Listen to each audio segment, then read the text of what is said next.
Hola a todos, ¿cómo están? Bienvenidos a EMOL TV. Sin duda que la educación es uno de los pilares fundamentales en todas las personas. Contar con buenos profesores, con vocación, comprometidos y preparados es uno de los desafíos más grandes que existen actualmente. Se ha visto una importante baja en la admisión a carreras ligadas con la pedagogía. Sin embargo, es tarea de todos poder incentivar a los alumnos a que escojan esta profesión y que realmente sientan que al estudiarla y ejercerla después están generando impacto en otras personas. La Universidad de los Andes, por ejemplo, cuenta con una iniciativa que se llama Impacta, que se encarga de reclutar a todos los que les apasiona enseñar. Para saber en detalle de qué se trata esta campaña, estamos con el decano de la Facultad de Educación de la Universidad de los Andes, Ignacio Illanes. Buenas tardes, Ignacio. Muchas gracias por estar con nosotros. Hola, buenas tardes, Valentina. Muchas gracias por la invitación. Ignacio, comencemos primero desde su punto de vista. ¿Cómo debiese aportar la educación en la construcción de un país mejor? Bueno, al final el futuro de los países depende de las personas y la educación tiene por propósito fundamental el desarrollo integral de todos los seres humanos.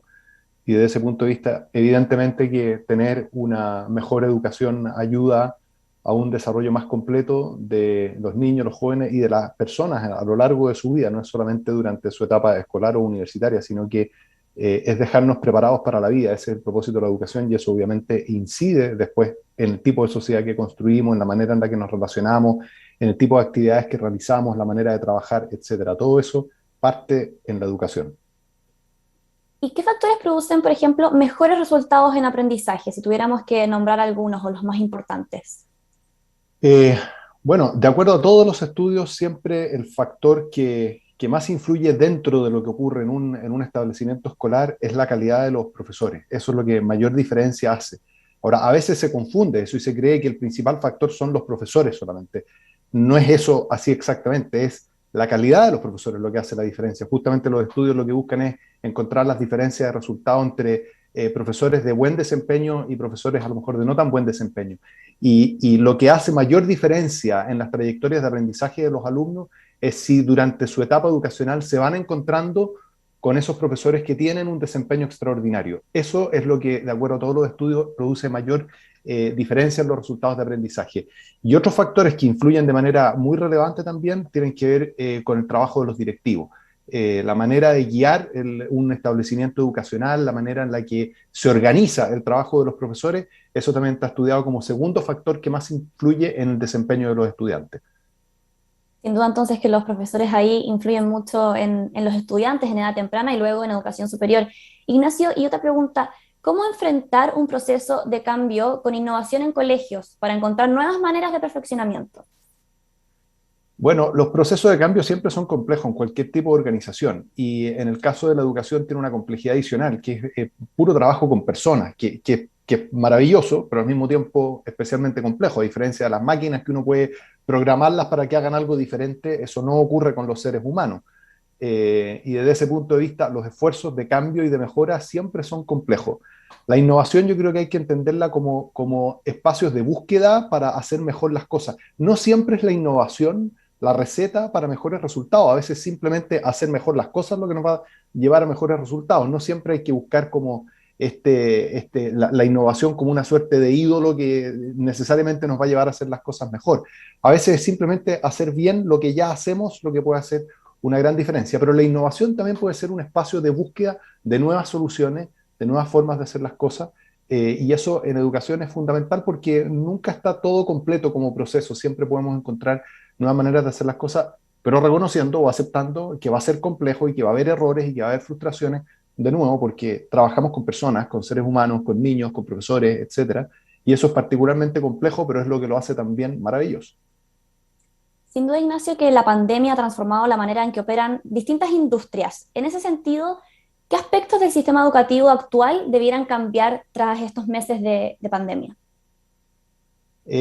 Bueno, yo creo que aquí va a haber una infinidad de alternativas nuevas a nivel educacional y se están probando todo tipo de cosas, desde cursos a distancia o cursos, una parte del curso online, una parte del curso que a lo mejor se hace de manera presencial, a lo mejor no pasar la misma cantidad de horas en un colegio, en fin, todas esas cosas yo creo que pueden cambiar, pero todas esas innovaciones o cambios van a tomar tiempo porque va a haber que irlos probando con cuidado, en fin. Yo creo que un cambio así como más inmediato que se pudiera intentar aprovechar es justamente derribar ciertas barreras físicas que nos imponía la sola presencialidad y poder ofrecer a estudiantes en distintas edades acceso a lo mejor a cursos o a experiencias educativas que de otra manera no habrían tenido. No el mismo colegio simplemente como desde las casas, sino que a lo mejor que estudiantes de una región se conectan y hacen un trabajo colaborativo que a lo mejor antes no podían hacer, o de distintas regiones o de distintos países, poder contar con profesores que a lo mejor impartirán cursos desde España o desde Ecuador o desde otra parte a estudiantes chilenos. Yo creo que el cambio más inmediato, más sencillo que se pudiera aprovechar en educación es aprovechar que se derriban de alguna manera las distancias físicas y eso se puede aprovechar en el sistema educacional. Hablábamos entonces todo este tiempo un poco de la importancia que tiene la educación. Sin embargo, también lo mencionábamos en la presentación de la entrevista, la escasez que hay en la admisión de carreras universitarias ligadas a la educación. Entonces, en ese sentido, ¿cómo se puede incentivar a un alumno de cuarto medio a lanzarse a la aventura de estudiar pedagogía? Súper buena pregunta, Valentina. Nosotros nos encontramos, claro, en este momento en nuestro país con una disminución en el número de estudiantes interesados en estudiar educación. Y eso tiene que ver, como tú lo dijiste al principio de esta entrevista, con muchos factores. Ahora, una cosa que nosotros hemos visto muy evidente en muchos estudiantes es que a veces eligen otras profesiones pensando en tener a lo mejor un mejor sueldo el día de mañana o cosas del tipo, o de repente también por presiones familiares incluso, ¿no es cierto?, que creen que dedicarse a la educación a lo mejor no sería la mejor opción, en fin. Y lo que hemos visto es que hay muchos estudiantes que después de 2, 3 años estudiando una carrera que de verdad no era la de ellos, llegan a tocar la puerta y dicen, me quiero cambiar a educación. Eso es algo muy fuerte, o sea, nadie puede negar su vocación. Y yo creo que el primer consejo a quienes estén por tomar una decisión de carrera es que no le arranquen a la educación, porque el que tiene el bichito lo tiene igual. Y mejor partir al tiro y aprovechar ese entusiasmo porque quienes creen que van a poder tapar eso y 2, 3 años pasarse en otra carrera y lo van a pasar muy mal y finalmente vuelven a trabajar en educación. Yo creo que hay una primera cosa en eso que es reconocer la propia vocación y abrazarla porque es muy satisfactoria. Las personas que estudian educación en general todos declaran una gran satisfacción con lo que realizan, siendo sacrificados y etcétera, pero declaran una gran satisfacción. Y por supuesto yo creo que hay una tarea para todos a nivel de la sociedad de valorar el trabajo de los profesores, de respetarlo, de cuidarlo, de respaldarlo en las decisiones que van tomando. Muchas veces vemos una profesión cuestionada por los papás, cuestionadas por la opinión pública, etcétera, y que no confía a lo mejor en el criterio o en las decisiones de personas que han estudiado especialmente para educar a niños y a jóvenes. Y yo creo que en la medida en que les devolvamos esa confianza y esa atribución profesional a los educadores, yo creo que también podemos revalorar mejor la profesión. ¿Y qué pueden ganar hoy los jóvenes que apuestan por seguir su vocación de ser educadores? Bueno, yo creo que eh, se gana estar en una profesión que toca las vidas de manera muy directa. Nosotros, y esto está estudiado a nivel nacional, las nuevas generaciones, muchos de ellos quieren producir impacto, quieren producir transformaciones, eh, quieren ese contacto humano con otros y la educación tiene todo eso, o sea, es de las profesiones que mayor impacto puede tener en la vida de otros y que puede transformar vidas. Y yo creo que esa es la gran satisfacción. Nosotros lo vemos con nuestros estudiantes desde el primer semestre que empiezan a ir a los centros de práctica. La alegría con la que vuelven los días jueves, por ejemplo, que van a terreno, y la satisfacción con la que vuelven. Y ahora que empieza el cierre de semestre y les hacen despedida, mucha emoción, etcétera, porque ven ese contacto humano que yo creo que pocas profesiones tienen y que es tremendamente satisfactorio. Los niños y los jóvenes además son muy generosos en el cariño que dan muchas veces a sus educadores, a sus profesores, y yo creo que eso también es algo tremendamente gratificante para quienes estudian educación. Hablábamos que la Universidad de los Andes tiene una iniciativa que se llama Impacta. ¿De qué se trata esta iniciativa y además con qué otras campañas y actividades cuentan al interior de la universidad? Bueno, lo que nosotros quisimos hacer con Impacta fue conectar a personas que están interesadas en estudiar educación y que a lo mejor no tienen toda la información o tienen dudas también, temores sobre lo que significa estudiar educación. Hay otras iniciativas de este tipo en nuestro país, yo creo que todas suman. Nosotros lo que quisimos como universidad fue decir, bueno, no vamos a quedarnos de brazos cruzados frente a la disminución de estudiantes de las pedagogías, y sea que estudien con nosotros o no, podemos generar un canal de comunicación, de contacto entre personas que están interesadas en las pedagogías, y ese es el propósito de Impacta, ofrecer una red de contacto, poder ofrecerles más información a los estudiantes. Como digo, incluso si después terminan estudiando en otras universidades, no importa, lo que nos interesa es poder atraer a personas que quieren impactar justamente en la vida de otras personas y que a través de nosotros puedan encontrar mejor información. Ha quedado demostrado, Ignacio, que la calidad del sistema educativo depende en su mayor parte de los profesores. Y en ese sentido, ¿cómo se puede mejorar la calidad?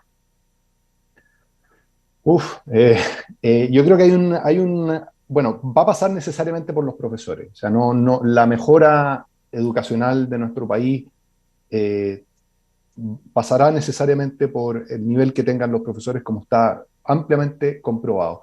Y yo creo que en eso un aspecto fundamental es tener profesores muy preparados, y no preparados solamente en técnicas o en rutinas o en fin, sino que también preparados humanamente y preparados culturalmente, o sea, personas que sean cultas. Hay una frase en un libro que a mí me gustó mucho, que retrata por qué en Finlandia tienen los profesores que tienen. Y uno de los profesores finlandeses decía, bueno, acá nosotros estudiamos mucho, leemos mucho. Para ser un profesor respetado tienes que leer mucho, ser una persona muy culta, muy educada. Y eso entre ellos de alguna manera incluso se lo comparan.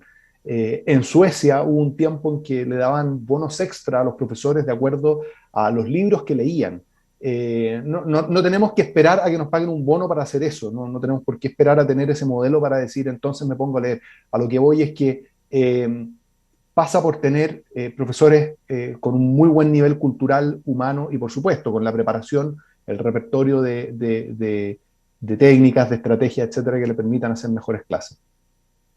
Ignacio, para ir finalizando esta conversación, si tuvieras que entregar características de un profesor o de un docente del siglo 2000, o sea, del año 2021, ¿qué debería tener ese docente? Eh, bueno, yo creo que lo primero es que tiene que tener esa intención de educar, o sea, querer hacerlo. Eso marca una diferencia fundamental. O sea, hay gente que va y marca tarjeta, entre comillas, en sus trabajos. En educación, muchos profesores tienen un ánimo de entrega, una intención de educar que marca una diferencia gigantesca. Pero por supuesto no basta con eso, sino que tiene que, como decía antes, saber aquello que está enseñando. Tiene que ser culto, estar preparado, preparar bien lo que va a hacer. Yo creo que eso es lo más fundamental. No va tanto si tiene más o menos conocimiento tecnológico, si tiene más o menos la última técnica de no sé qué. Es estar preparado en general y preparar el trabajo que va a realizar con sus estudiantes y tener ganas de hacerlo bien. Yo creo que esas dos aspectos son fundamentales aquí y en la Quebrada del Ají. Esperamos entonces, Ignacio, que más jóvenes se motiven por estudiar carreras ligadas a la educación y a la pedagogía. Ahí estaba entonces el decano de la Facultad de Educación de la Universidad de los Andes, Ignacio Illanes, el cual nos estuvo contando un poco sobre la importancia de incentivar y promover que más jóvenes quieran estudiar carreras ligadas a la pedagogía y a la enseñanza a través, por ejemplo, de la campaña Impacta que tienen al interior de la universidad. Muchas gracias, Ignacio, por la entrevista y por estar con nosotros hoy. Muchas gracias a ustedes, Valentina. Adiós. Y a ustedes los dejamos invitados para que sigan conectados por las pantallas de MOL TV. Buenas tardes.